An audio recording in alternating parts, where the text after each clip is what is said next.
Doctor Baba Saheb Ambedkar open university.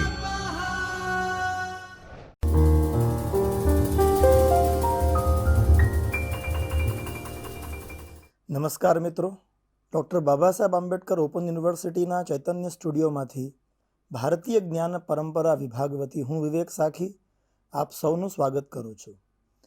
મિત્રો, આ કક્ષામાં આપણે જૈન દર્શન વિશે વિશેષ ચર્ચા કરીશું. આ પૂર્વના સત્રમાં આપણે સામાન્ય રીતે જૈન દર્શનનો પરિચય જોયો. હવે તેની અંદર આવનારા વિશેષ જે સિદ્ધાંતો છે એ સિદ્ધાંતો વિશે આપણે આ સત્રમાં આ કક્ષામાં જાણવાનો પ્રયત્ન કરીશું. સર્વપ્રથમ જૈન દર્શનમાં આવનારા જે 5 વ્રતો છે તે વિશે આપણે ચર્ચા કરીએ. તો વ્રતો 5 છે.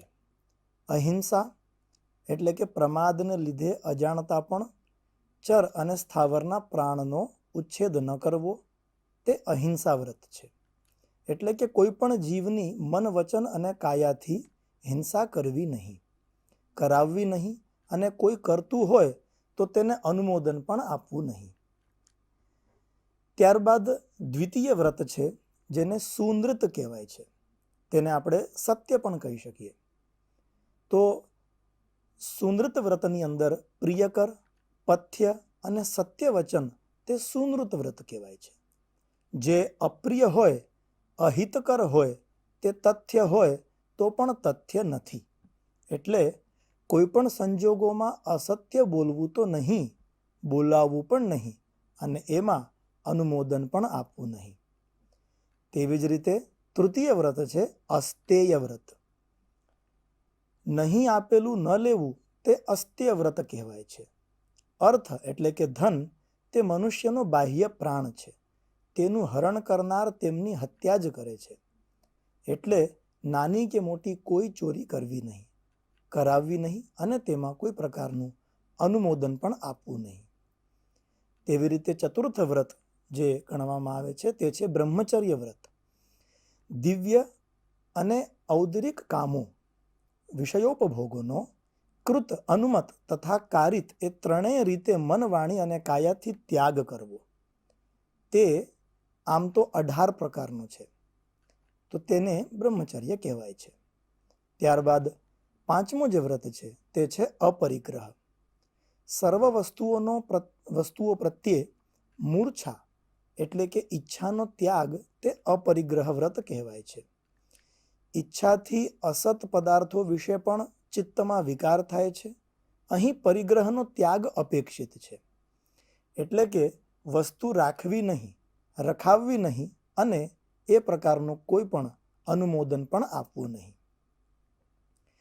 મિત્રો, સાધુઓએ આ 5 વ્રતોનું ચુસ્ત રીતે પાલન કરવાનું હોવાથી તે મહાવ્રતો કહેવાય છે. જ્યારે ગૃહસ્થોએ સંસારમાં વ્યવહાર કરવાનો હોય પોતાની રીતે પાળવામાં આવે છે. જેમ કે પોતાની પત્ની ઉપર જ પ્રેમ રાખવો વગેરે ઇત્યાદિ. ગૃહસ્થ માટેના આ વ્રતો અણુવ્રત કહેવાય છે. આ 5 વ્રતની પ્રત્યેકની 5 ભાવના છે. માધવાચાર્ય કેવળ સુનૃત વ્રતની 5 ભાવના એટલે કે નમૂના રૂપે દર્શાવે છે. તે પ્રમાણે હાસ્ય, લોભ, ભય અને ક્રોધ એ 4નું સતત વ્યાખ્યા એટલે કે તિરસ્કાર, ત્યાગ કરવું, અને વિચારીને બોલવું, અસત્ય ભાષણ ટાળવું એ 5મી ભાવના છે. આ જ રીતે અન્ય 4 વ્રતોની ભાવના પણ સમજવી. મિત્રો, ત્યારબાદ જૈન દર્શનમાં જે 5 સમિતિની ચર્ચા થાય છે તે વિશે જો આપણે ચર્ચા કરીએ તો સમિતિ એટલે સદવર્તન, અને તે 5 હોય છે. પ્રથમ, ઈર્યા. સમિતિ પગની નીચે કોઈ જીવજંતુ ચગદાઈ ન જાય એવી સંભાળ રાખવી ચાલવું, તે ચાલવું નહીં. ભાષા સમિતિ.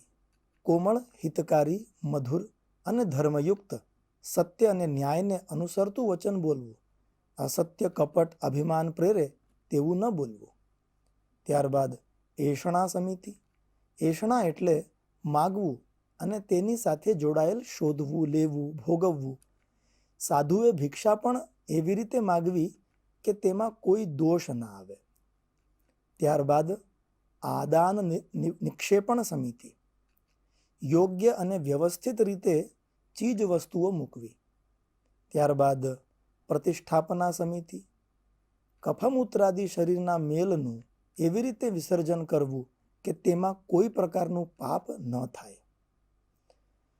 ત્યારબાદ મિત્રો જૈન દર્શનમાં 3 ગુપ્તી એ ખૂબ જ મહત્વપૂર્ણ ગણવામાં આવે છે. તે વિશે આપણે જાણવા જઈએ તો ગુપ્તી એટલે રક્ષણ, સાચવણી, કાળજી, ગુપ્તી એ 3 છે. મનોગુપ્તી, પ્રથમ છે મનોગુપ્તી, મનમાં હિંસા કપટનો વિચાર ન આવે તેની કાળજી લેવી. ત્યારબાદ વાકગુપ્તી, વાણીથી અસત્ય કે કઠોર બોલાઈ ન જાય તે માટે સાવધાન રહેવું જોઈએ. અને ત્યારબાદ છે કાયગુપ્તી, શરીરથી હિંસા, ચોરી વગેરે પાપકર્મ ન થઈ જાય તે માટે જાગ્રત રહેવું.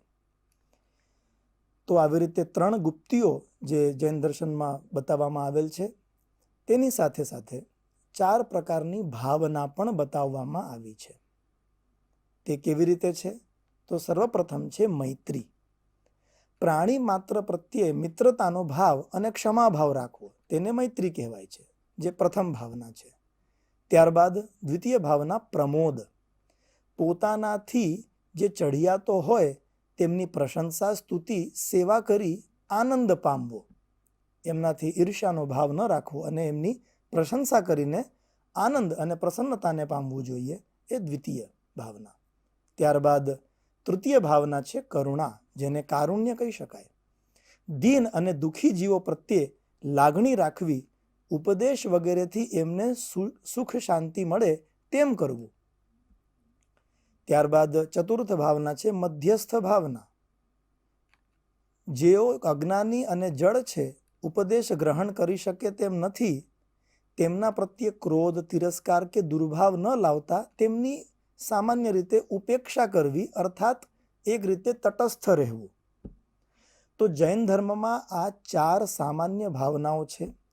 અને આ ઉપરાંત પણ અનિત્યાનુપ્રેક્ષા, અશરણાનુપ્રેક્ષા વગેરે 12 ભાવનાઓનું વર્ણન પણ મળે છે. વળી આ ધર્મ ત્યાગ અને વૈરાગ્યને અત્યંત મહત્વ આપે છે. તેથી યતિઓના ધર્મનું સવિસ્તર નિરૂપણ કરવામાં આવ્યું છે. અને શાંતિ, માર્દવ, સાર્જવ, અલોભ, તપ, સંયમ, સત્ય, પવિત્રતા, શૌચ, અકિંચનતા તથા બ્રહ્મચર્ય એ 10 વ્યતિ ધર્મનું નિરૂપણ છે. ગૃહસ્થો માટે પણ તેનું યથાનુકૂળ પાલન અપેક્ષિત છે. આમ દર્શન, જ્ઞાન અને ચારિત્ર એ 3 રત્નોનું મહત્વ ઘણું મોટું છે. એ ત્રણેય ભેગા મળતા મોક્ષનું કારણ બને છે. કોઈ એક એના માટે સમર્થ થતું નથી. જેમ રસાયણના તમામ ઘટકો એકમેકમાં ભળી જઈ અને ત્યારબાદ પુષ્ટિ આપે છે, તે જ રીતે દર્શન, જ્ઞાન, ચારિત્ર ત્રણેય સાથે મળીને જ આપણને ફળની પ્રાપ્તિ કરાવે છે અને સિદ્ધિ પમાડે છે. ત્યારબાદ તત્વમીમાંસા, તો પરિભાષા અને સંખ્યા. જૈન દર્શન બહુતત્વવાદી અને વાસ્તવવાદી છે. વેદાંતની જેમ કેવળ એક જ પરમ સત તત્વ એ છે એમ તે સ્વીકારતા નથી. વળી તે સત તત્વ અવિકારી, અવિચળ છે એવો એકાંતિક મત પણ તેને માન્ય નથી. તો બીજી બાજુ બધું જ ક્ષણિક છે, સ્થાયી કંઈ જ નથી એવો બૌદ્ધ મત પણ તે સ્વીકારતા નથી. અને તેમ છતાં એ બંનેનો પોતાની તત્વ વિશેની વિભાવનામાં તે સમન્વય કરે છે. તત્વ એક રીતે પોતાની સ્વાભાવિક સ્થિતિ, જાતિ જાળવી રાખે છે, તેમાંથી ચ્યુત થતું નથી. એ દૃષ્ટિએ એક સ્થિર છે, પણ સાથે સાથે તે પરિણમન પણ પામે છે, જન્મે છે, વિકાર પામે છે અને રૂપાંતરિત થવા ક્યારેક નાશ પણ પામે છે. એમ કહેવાયું છે કે ઉત્પાદ વ્યય દ્રવ્યયુક્તમ દ્રવ્યમ. તો પરિણામવાદ એ બંનેનો સમન્વય છે. આ તત્વ વસ્તુમાં તેની સાથે જ ઉત્પન્ન થયેલા અને રહેતા ધર્મોને ગુણ કહે છે અને દેશકાળ પ્રમાણે ઉત્પન્ન થતા પરિણામશાળી ધર્મોને પર્યાય કહેવાય છે. ગુણ અને પર્યાયથી યુક્ત તે દ્રવ્ય. જૈન દર્શન અને ધર્મમાં આ દ્રવ્ય કે તત્વોની સંખ્યા દૃષ્ટિભેદે અલગ અલગ માનવામાં આવી છે અને વર્ગીકરણ કરવામાં પણ આવ્યું છે. તો પણ સામાન્ય રીતે 7 તત્વો સ્વીકારવામાં આવ્યા છે, જેમ કે જીવ, અજીવ, બંધ, આશ્રવ, સંવર, નિર્જરા અને મોક્ષ. કેટલાક તેમાં 8મું પુણ્ય અને 9મું પાપ એ 2 ઉમેરી 9 તત્વો સ્વીકારે છે. સર્વદર્શન સંગ્રહકાર માધવાચાર્ય સૌ પહેલા તત્વોના 2 વ્યાપક પ્રકારો આપે છે. પ્રથમ જીવ અને ત્યારબાદ અજીવ. તેમાં જીવ એ ચેતન દ્રવ્ય છે અને ચૈતન્ય તેનું લક્ષણ છે. ચેતના જીવ એટલે કે આત્માનો સ્વભાવ છે. તેમાં અનંત જ્ઞાન, અનંત દર્શન, અનંત સામર્થ્ય જેવા ગુણો સ્વભાવથી જ છે, પરંતુ તે દેહનું આવરણ ધારણ કરે છે.